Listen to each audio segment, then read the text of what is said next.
जितनी सामग्रियां रखी गई हैं सब गृहस्थ जीवन से संबंधित है, सभी आप लोगों को कुछ न कुछ संदेश देती हैं। सबसे पहले मंडप गाड़ा जाता है।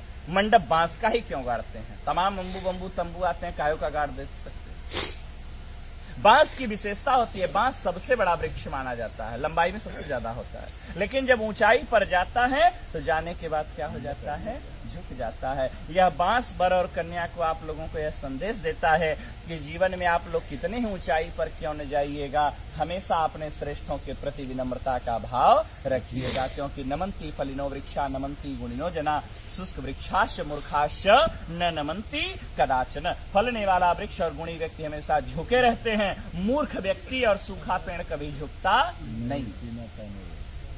कुछ यहाँ साइंस पढ़ने वाले भी होंगे, हो सकता है 2-4 अक्षर पढ़ लिए हो तो वो सोचेंगे तो पंडित जी का ढकोसला है। साइंस से सिद्ध करता हूं। ये मंडप जो हरे बांस का गाड़ते हैं, हरा बांस जो होता है विद्युत का सुचालक होता है।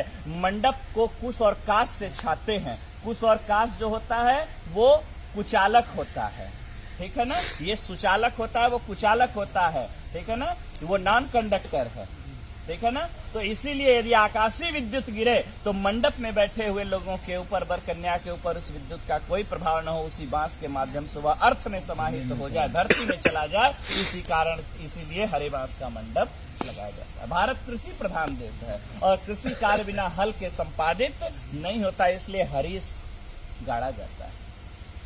मंडप में उखली और मूसल पुत्रोत्पत्ति की क्रिया को प्रदर्शित करने के लिए रखा जाता है। सील और लोढ़ा, सील हटा दिया जाता है, लोढ़ा लगाया गया था। अभी आपने लोढ़ा बच्ची के पैर के पास से हटाया। इसका यह भाव है कि हे देवी, ये विपत्ति रूपी पहाड़ है, आपके जीवन में यदि किसी भी प्रकार की कठिनाइयां आती रहेंगी, मैं इसी प्रकार से उसको अपने हाथों से हटाता रहूंगा, मैं आपके मार्ग को प्रशस्त करता रहूंगा, आपको घबराने की आवश्यकता नहीं है। इसके बाद मंडप में रखते हैं चकरी।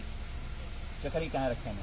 चकरी के 2 पार्ट होते हैं, दोनों पार्ट अलग अलग होते हैं, लेकिन ये पार्ट जुड़ते किससे हैं? एक खूंटी से जुड़ते हैं, ठीक है ना। जब तक ये दोनों पार्ट खूंटी से जुड़े रहते हैं तब तक इसमें रहर डालिए, मटर डालिए, चना डालिए, कितना कड़ा पदार्थ डालिए, सबको दलते हुए बाहर कर देता है। लेकिन जिस दिन ये खूंटी टूट जाती है उस दिन दोनों पार्टों का कोई महत्व नहीं रह जाता। यह वर और कन्या भी चकरी के 2 पार्ट के समान है और ये वर और कन्या जो आज पति पत्नी के रूप में परिणत होने जा रहे हैं, पति पत्नी का रिश्ता जो होता है एक विश्वास का रिश्ता होता है। जब तक विश्वास है तब तक पति पत्नी का जीवन बड़ा सुंदर होता है, कितना अभाव रहे, कितना प्रभाव रहे।